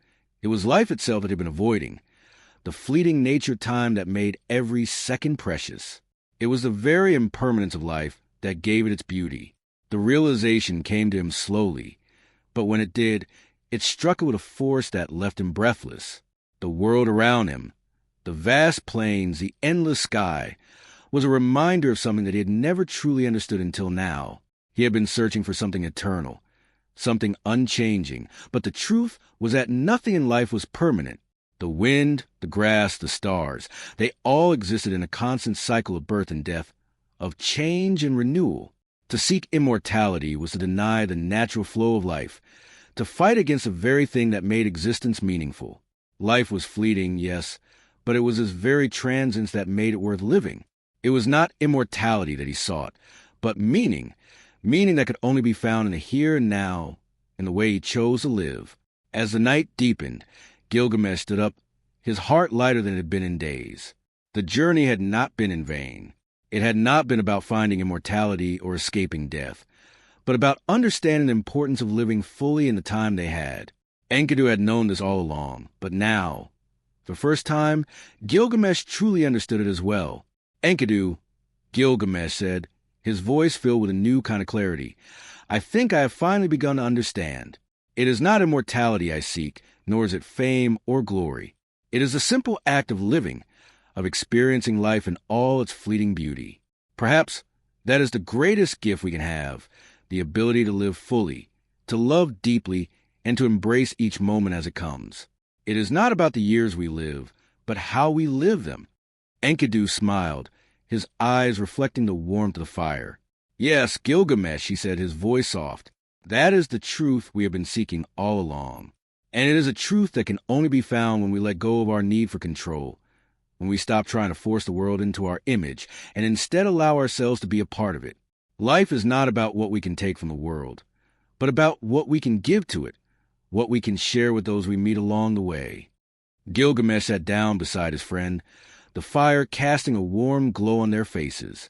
The silence between them was not one of discomfort, but one of understanding, a quiet recognition that they had both reached a point of clarity. The journey ahead was still unknown, and they had much to face in the days to come. But Gilgamesh now felt a sense of peace that he had never known before. He was no longer seeking to escape death or to conquer the world. He was simply living, and in that simple act, he had found the meaning he had been searching for all along. As the fire burned low, the two companions sat together in the quiet of the night, their thoughts shared without words. The plain stretched out before them, vast and open, but no longer intimidating. In the vastness of the world, they had found their place, and for the first time in a long while, they felt truly at home. The journey had taken them across endless horizons, through shifting landscapes that mirror the changes within. Gilgamesh and Enkidu had walked together through the most treacherous of mountains, across vast plains where the earth stretched endlessly before them, and now, as they approached the next phase of their journey, the world around them seemed to grow heavier with meaning. The time they had spent in silence, in reflection, was coming to an end, and with it came the realization that the answers they sought could not be found in isolation. No longer was a journey just about Gilgamesh's personal search for immortality. It had become a shared experience, one that would lead them both to a deeper understanding of themselves, each other, and the world they inhabited. As they moved deeper into unfamiliar territory, the landscape began to change once again. The flat plains gave way to a dense, shadowy forest, its towering trees standing like silent guardians of the earth. The air grew thick with the scent of moss and ancient wood, and the dim light that filtered through the canopy above cast everything in a mystical, otherworldly glow. The silence here was different, deeper, more profound. It was as if the forest itself held its breath, watching, waiting for something. This was not the open space of the plains or the rugged peaks of the mountains. This was a place of secrets, of hidden truths that had long been buried in the earth. The forest felt alive, not just with the creatures that moved between the trees, but with something older, something timeless. For Gilgamesh, the forest was both beautiful and unsettling. It was a place he had never truly understood, a place that seemed to hold an air of mystery and danger in equal measure. The shadows between the trees stretched long and dark, and the dense undergrowth made it impossible to see what lay ahead. There was a sense of claustrophobia in the air, a feeling that the forest was closing in around them, suffocating them with its silence. For the first time in their journey, Gilgamesh felt a sense of fear. Fear of the unknown, fear of what might be lurking in the depths of the forest, waiting for them to cross its path. Enkidu, on the other hand, seemed at ease in the forest. He had grown up in the wild, And though this was not the wilderness he had once known, he recognized the rhythm of the earth here. The trees, the wind, the animals, they were all part of a natural cycle, one that Enkidu understood deeply. As they moved through the forest, he moved with the ease of someone who had always belonged to the wild. His eyes scanned the surroundings, taking in the smallest details, the way the leaves rustled in the breeze, the faint sound of animals moving in the distance, the way the light shifted between the branches above them. Enkidu could sense the life of the forest, could feel its pulse, and he moved through it as though he were part of its very fabric. Gilgamesh, however, could not shake the feeling of unease that had settled in his chest.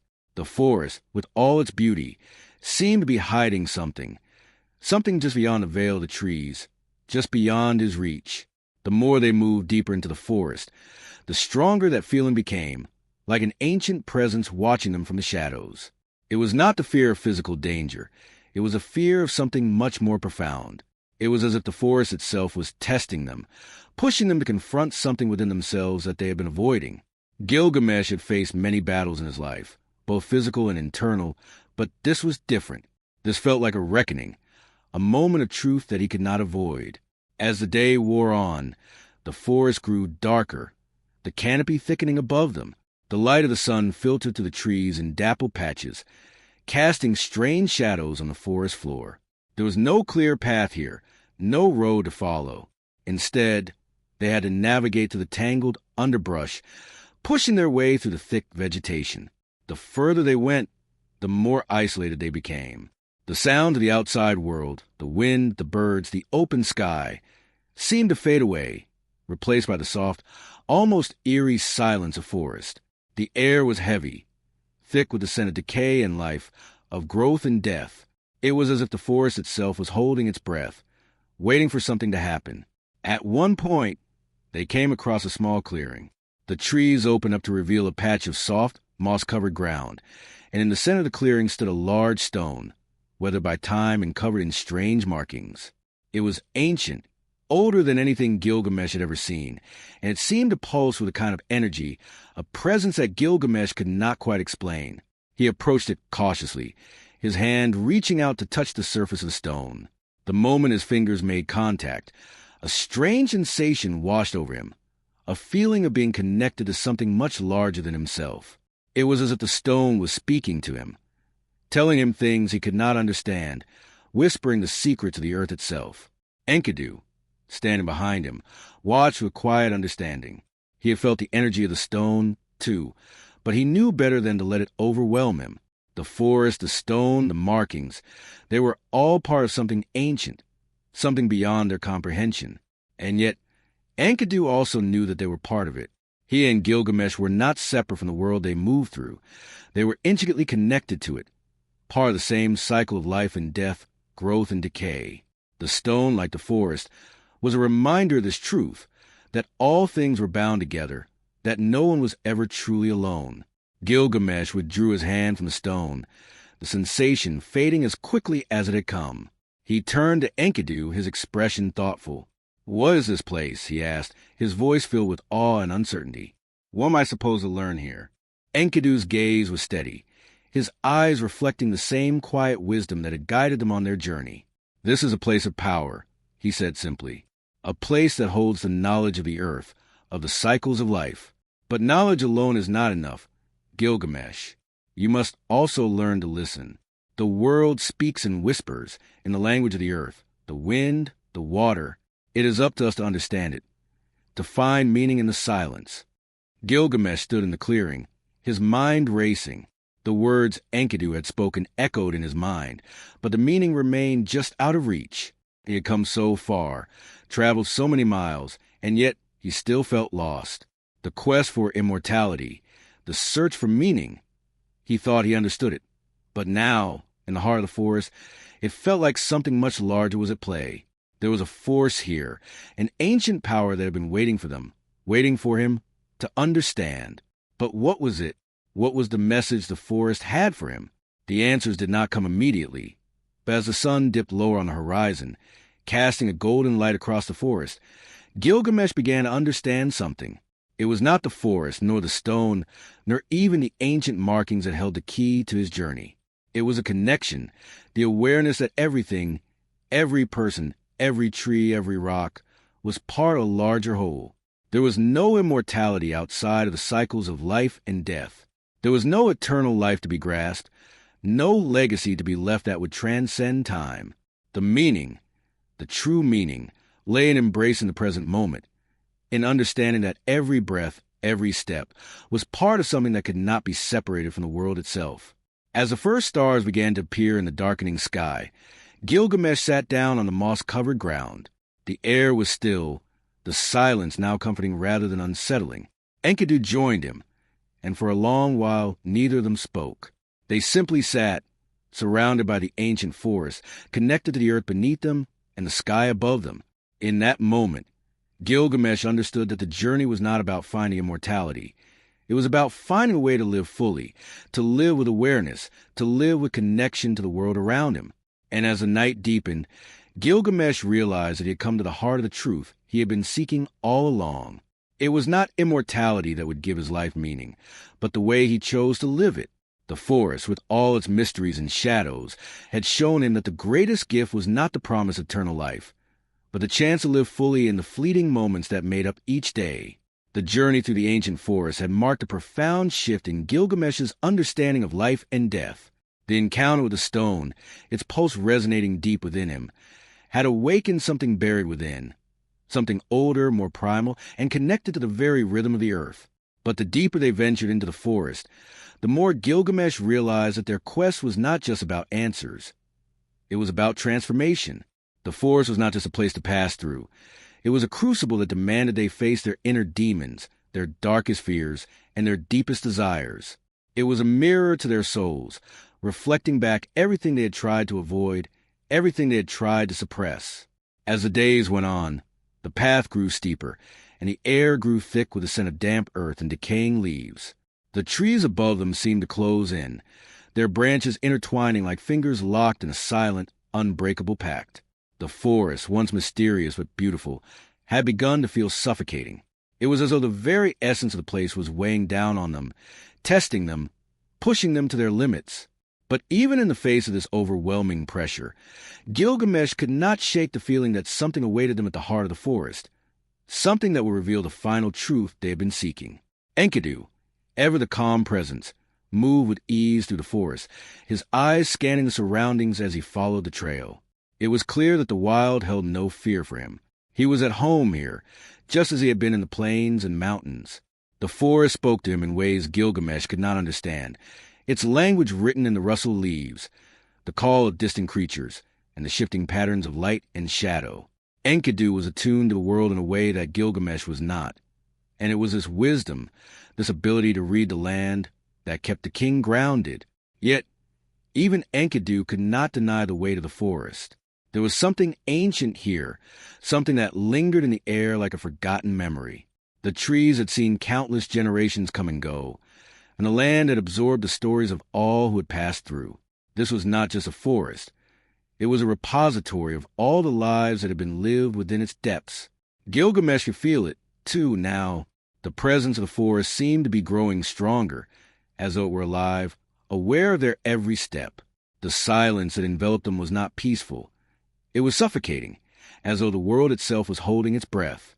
One evening, as the sun dipped below the horizon, casting the forest in a soft, golden light, they arrived at a clearing. It was unlike any clearing they had encountered before.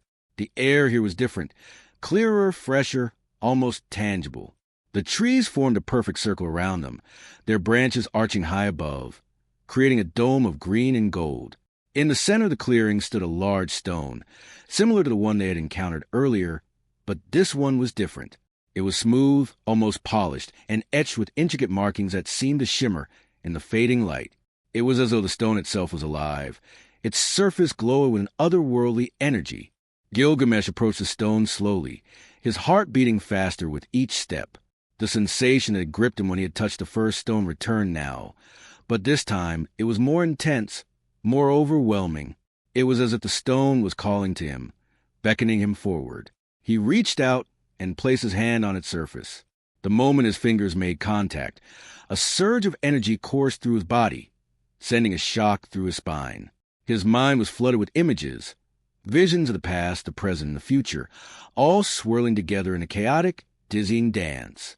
He saw the rise and fall of empires, the birth and death of kings, the endless cycle of life and death that had played out since time immemorial. He saw the faces of his ancestors, the people of Uruk, and the countless others who had come before him. But amidst the chaos, one image stood out above the rest. A figure, tall and regal, standing in the center of a great city, surrounded by walls of stone. Gilgamesh recoiled from the stone, his breath coming in short gasps. The visions had been overwhelming, too much for him to process. He staggered back, his mind spinning, and collapsed to the ground. Enkidu rushed to his side, his face filled with concern. "Gilgamesh, what is it? What did you see?" Enkidu's voice was calm, but there was an urgency to it now, a quiet fear that he could not entirely conceal. Gilgamesh shook his head, trying to collect himself. His hands trembled as he gripped the earth beneath him. "It was too much," he said, his voice hoarse. "I saw so many things, too many things. I saw the rise and fall of cities, of kingdoms. I saw faces, names, all lost to time. But there was one image that stood out. A figure, a king, standing in a city, surrounded by walls. It was as though the city was his legacy, his immortality. But in the end, it crumbled just as everything else does." Enkidu knelt beside him, his gaze thoughtful. "The stone showed you the cycle of life and death, Gilgamesh. It showed you that even the greatest kings, even the mightiest cities, will eventually fade into the past. No one is exempt from the cycle, not even you." Gilgamesh's heart sank as the weight of Enkidu's words settled upon him. For so long, he had believed that his immortality would come from the legacy he left behind, the monuments, the walls, the empire that would stand the test of time. But now, in the presence of stone, he realized a harsh truth. No legacy, no matter how grand, could escape the inevitable pull of time. His city, his people, his name. One day, they too would be forgotten, buried beneath the weight of history. For the first time in their journey, Gilgamesh felt a profound sense of despair. The vision had shown him the futility of his quest, the emptiness that lay at the heart of everything he had worked for. If even the greatest kings and cities could not escape the grip of time, what hope did he have? What was the point of all his struggles, all his battles, if they would amount to nothing in the end? Enkidu, sensing his friend's turmoil, placed a hand on his shoulder. "The forest has shown you the truth, Gilgamesh. It is not about immortality. It is not about leaving behind a legacy that will endure forever. It is about living with purpose, with meaning in the present. The forest, the stone, they are not here to teach you about immortality. They are here to teach you about life, about the impermanence of all things. The greatest gift is not in what we leave behind, but in how we live, how we touch the lives of those around us." Gilgamesh looked up at Enkidu, his eyes filled with a mixture of sorrow and understanding. The vision had shattered his illusions, but it had also shown him something deeper. His search for immortality had been misguided. It was not immortality that gave life meaning, but the moments lived in the present, the connections made, the choices made, the love given. All of these were what truly mattered. As the days passed, the weight of the forest's lessons settled in his heart. They continued their journey through the dense woods. But now, the air seemed lighter, the world a little less heavy. Gilgamesh no longer sought to conquer time or defy death. He sought only to live fully, to embrace each moment as it came, knowing that each one was fleeting, that each one held within it the essence of life itself. The journey was not over, but for the first time, Gilgamesh felt at peace. He had faced the truth of his mortality and had come to accept it. The stone, the forest, the visions, everything had led him to this moment of clarity. And as they continued onward, with the dark trees towering above them, Gilgamesh walked with a newfound sense of purpose. The forest had shown him the way, and though the road ahead remained uncertain, he knew that it was not immortality he sought. It was life. As Gilgamesh and Enkidu continued their journey through the ancient forest, a shift had subtly occurred between them. The deep conversations they had shared, the moments of silence, and the trials they had faced had all contributed to a subtle but profound transformation in their bond. Gilgamesh, who had once been driven by the pursuit of glory, the search for immortality, now found himself looking inward, questioning the very essence of what it meant to live a life of purpose. And Enkidu, who had always been rooted in the wild and the natural rhythms of the earth, had become not just a companion, but a mirror to Gilgamesh's own evolving self-awareness.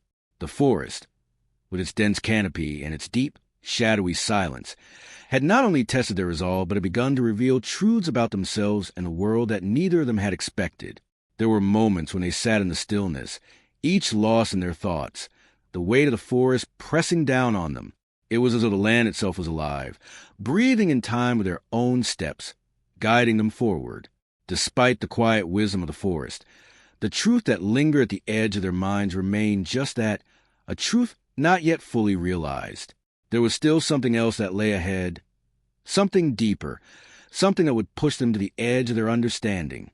This was no longer just a journey of the body, of mere physical endurance, but of the mind and the soul. The purpose of their journey had become more complex with each passing day, a journey not just to seek immortality or meaning, but to explore the very core of existence. One evening, as the skies shifted from dusky purples to a blanket of inky black, they arrived at another clearing. This time, however, the clearing was unlike any they had seen before. The moon hung low in the sky, casting a cold, silvery light that turned the entire landscape into something out of a dream. The trees around them seemed to stand taller, their branches reaching for the heavens, as though seeking connection with the stars. The air was cooler here, and there was an eerie stillness in the air. The feeling of being watched, which had haunted Gilgamesh since the beginning of the journey, was now palpable. It was as if the very forest itself was holding its breath, waiting for something. In the center of the clearing stood a figure, a woman, cloaked in flowing garments that seemed to shimmer with the same pale light that bathed the scene. She was tall and regal, her features both ethereal and commanding. Her presence filled the clearing, and for a moment, neither Gilgamesh nor Enkidu moved. It was as though they were in the presence of something ancient, something that transcended the physical world. The woman spoke, her voice a soft but powerful whisper that seemed to reverberate through the very air around them. Gilgamesh, son of the gods, Enkidu, the wild man of the steppes, you have come far. But know this, the journey you are on is not one that can be completed with your strength alone. Gilgamesh took a step forward, his heart pounding in his chest. Who are you? He demanded, though his voice carried a note of awe that he could not conceal. I am the guardian of the threshold, the woman replied, her gaze steady, her eyes dark pools that seemed to hold the secrets of the universe. I stand between life and death, between the known and the unknown. You have crossed many thresholds on your journey, but the greatest one remains before you. The path ahead will require more than strength, more than willpower. It will require you to face your deepest fears, your darkest truths, and in doing so, you will come to understand the ultimate meaning of your quest. The words hit Gilgamesh like a blow, and for a moment, he felt as though the ground beneath him might give way. He had faced countless challenges, had fought monsters, crossed treacherous lands, and braved the unknown. But this was something entirely different. It was as though the very essence of his quest had shifted, as if the stakes were higher than he had ever imagined. Immortality, fame, legacy, all of these things now felt irrelevant in the face of this unknown challenge. What was it that he was truly seeking? What did it mean to face his deepest fears? What did it mean to confront the darkest truths of his existence? The woman stepped forward, her movements fluid and graceful, as if she were a part of the very air itself. She reached out to him, her hand resting gently on his chest. You seek immortality, she said softly, but immortality is not what you think. It is not in the name you leave behind, nor the cities you build, nor the battles you win. It is not in escaping death. Immortality is in the wisdom you gain, the lessons you learn, the connections you make with others, and the love you give. It is in the way you live, not the way you die. Gilgamesh's breath caught in his throat. The woman's words were a revelation, one that stirred something deep within him. He had spent so long chasing after an illusion, so long believing that immortality was something to be conquered, something to be earned through acts of strength and valor. But now, in the presence of this enigmatic figure, he realized how misguided his quest had been. Immortality was not a destination. It was a journey, and it was one that could not be traveled alone. Enkidu, who had been standing silently beside Gilgamesh, stepped forward now. "What must we do?" he asked, his voice steady but filled with a quiet urgency. "We have come far, but we are lost. We do not understand. What must we face?" The woman's eyes softened, and she turned her gaze toward Enkidu. "You, Enkidu, have always known the truth," she said, her voice filled with both compassion and sadness. "Your life has been one of connection, of understanding. You are the embodiment of the wisdom of the earth, and it is through your bond with Gilgamesh that he will come to understand. But even you must face what lies ahead." The air around them seemed to grow heavier, and the clearing itself seemed to shift, as though the very ground they stood upon was transforming. The woman raised her hands, and the sky above them darkened. Stars began to blink into existence, scattered across the night like 1,000 tiny beacons. "You must journey into the depths of your own soul," she said. "There, you will find the truth that has eluded you all this time. You must confront the things you fear the most. Only then will you understand what immortality truly means." Gilgamesh's heart raced as he looked up at the woman, his mind whirling with 1,000 questions. What did she mean? What truth did he still need to uncover? How could he face his deepest fears when they were so deeply buried within him, so carefully hidden away for so long? The woman smiled softly, sensing his confusion and his apprehension. "You will not be alone," she whispered. "Enkidu will be with you, as will the earth itself. Trust in the journey. Trust in the process. Only by walking through the darkness can you find the light." And with that, the world around them began to shift once more. The clearing dissolved, and they were standing on the edge of a vast chasm, a rift that seemed to stretch into infinity. The winds howled around them, and the darkness seemed to press in from all sides. The ground beneath them was unstable, crumbling away as though the very earth was giving way to something unknown. The woman's figure faded, her presence lingering in the air like the last breath of a dream. The silence that followed was deafening, and Gilgamesh could feel his heart beating in his chest, louder now than ever before. The fear, the uncertainty, the overwhelming sense of the unknown, all of it swirled around him, pulling him toward the edge of the chasm. Enkidu, standing beside him, spoke softly. "It is time, Gilgamesh," he said, his voice steady but filled with the weight of understanding. "This is the moment we have been waiting for. We must step into the unknown, together." Gilgamesh took a deep breath, his mind racing as he looked down into the abyss before them. The journey had brought him here, to this place of reckoning. The darkness that lay before him was not just a void. It was everything he had feared, everything he had avoided. But now, with Enkidu by his side, he understood that this was not a journey to be faced alone. Together, they would walk through the darkness, and together, they would find the light on the other side. With one final glance at the chasm, Gilgamesh stepped forward. He was no longer seeking immortality, nor was he running from death.